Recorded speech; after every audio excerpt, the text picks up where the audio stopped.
Words of wisdom from a terrifying man. We join Irsu on turn 40 outside Kantap, the last stronghold of the Halab people.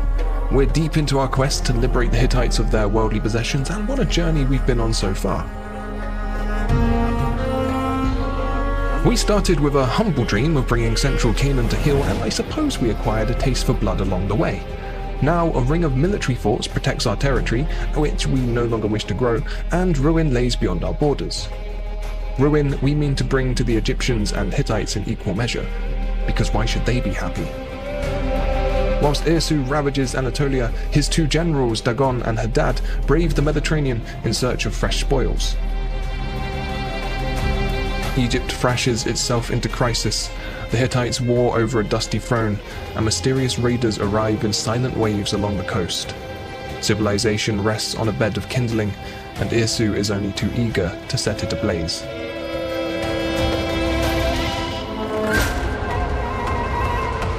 Look out Kantap, we're invading on 3 fronts.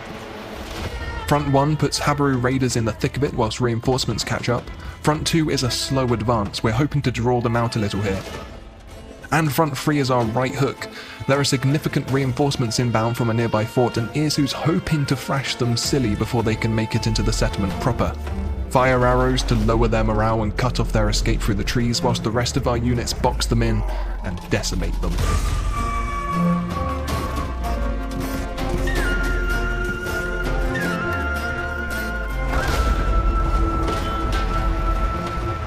Some are making it through our Habaru line, so we'll send Irsu and our Sabu Nagib warriors to head them off, whilst our spearmen round the trapped units in.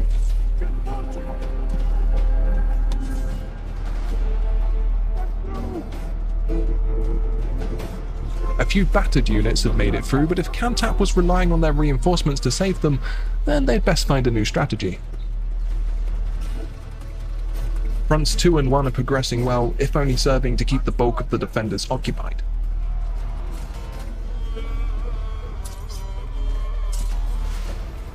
I don't love that the routers are getting away.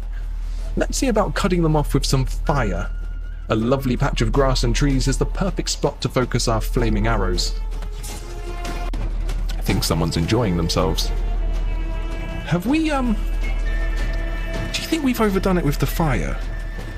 No, definitely not. Front 1's almost broken through. We'll flank with our Sabu Nagib warriors and set them to reckless advance. The hit to our defense won't matter when we're crushing our foes against swords and axes. At this point we're no strangers to victory, but a freshly raised settlement does put a smile on the face. Irsu's maraudering Canaanites are experts at stripping a settlement of all its worth. We'll use the spoils to fund our ever-growing armies and, back home, build monuments to our greatness. Speaking of back home, Dagon and Hadad are setting sail. Hopefully they find some food. Sacking and razing means we're not in danger of starving anytime soon, and there's still bountiful, fertile lands to sully. However, it doesn't hurt to put some of that hard-won stone to good use and build ourselves a smuggler's market. Whilst we're gleefully ushering in the end of the world, disorder explodes and our underhanded scheming results in a stocked larder. Times of prosperity sees a smaller yield for us, so we've a vested interest in sowing chaos. You'll be pleased to know that all the wealth we've amassed thus far has been honestly earned, or taken from people who honestly earned it. That means not a single trade deal in sight. But why? Well, Irsu really likes killing, and honestly, I do too. Thankfully, in Total War Pharaoh, you're free to experience the collapse of the Bronze Age however you see fit. For me, I wanted to play how I thought Irsu would. To that end, I've turned off the ability to initiate trading, because why trade when you can take? I've increased character movement because I think Irsu would push his men to their limits, and I've toyed with settings that get us into big fights quickly. I've also turned off the ability to retreat from battles because Irsu suffers no coward. I'm probably going to regret that one. Tier 5 Chieftain's estate and some advanced resource buildings will set our mind at ease whilst Irsu and his generals explore pastures new.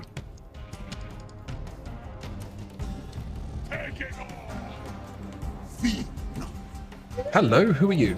Dagon's tentatively turning back because that's an attack hat if ever I saw one. Trading outposts aren't technically against my no trade rule, and if you've got a problem with that, take it up with Moloch. Skull Smasher!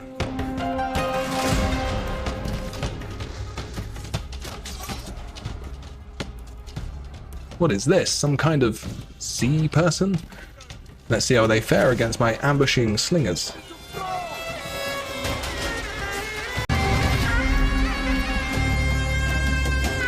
Fire arrows to spook them, and a spear wall to block them in.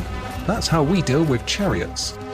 Ambushing slingers and javelins make light work of an armoured unit's flanks. Sly Egyptians hid their spearmen in with their slingers, thwarting the charge.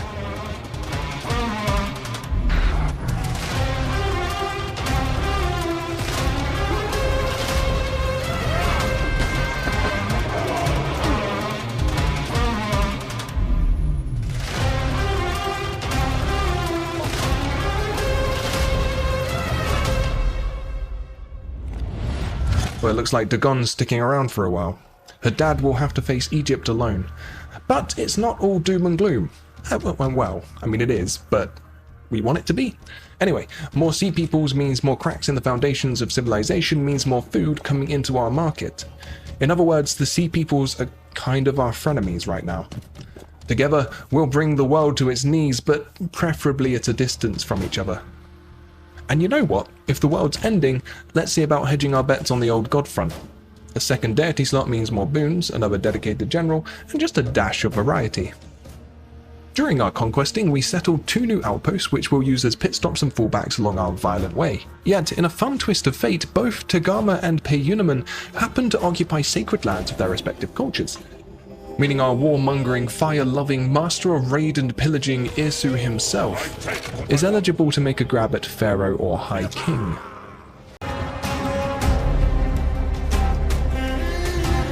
Our second front has encountered more resistance than we were hoping for, and getting through the gates is looking unlikely. The walls are our only option.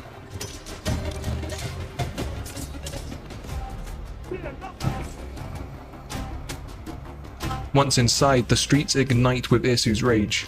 We'll advance on the capture points and beat back any reinforcements we encounter.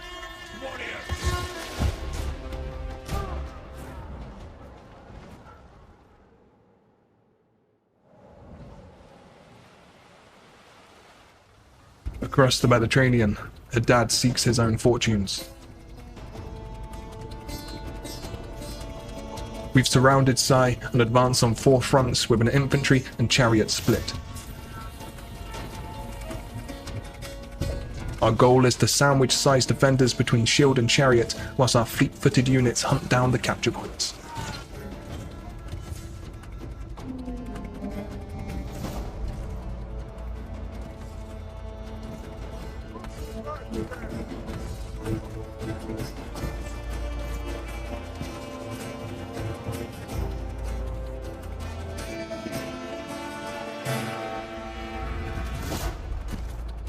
And that's what we call a death corridor. Wouldn't it be ironic if we got trapped in one later? Oh no. Haddad was so close to reuniting with Dagon, but the gods may have other plans, and Ramesses is eager to defend his homeland.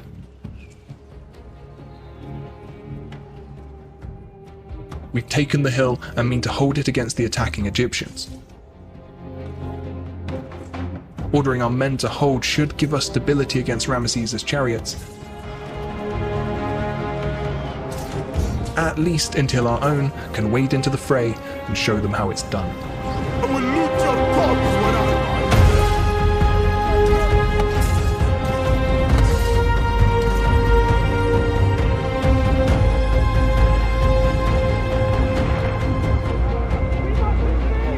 when Haddad fought hard and took the Egyptians' poster boy with him, a warrior through and through. In Egypt, sea peoples and civil war has sown chaos, and we're hoping the battered Egyptians are too distracted to notice our invasion force. Of course, without the ability to retreat, every conflict initiated is a gamble.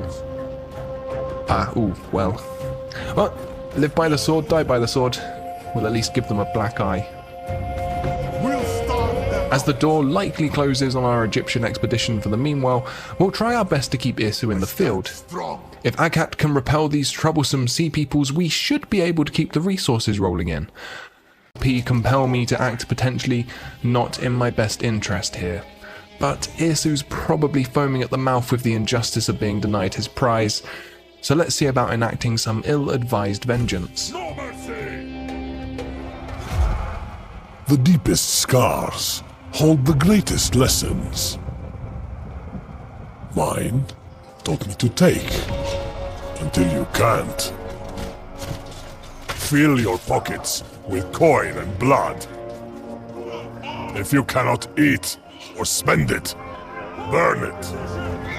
Give it to the warty old crocodiles with the scars, and watch them thrash.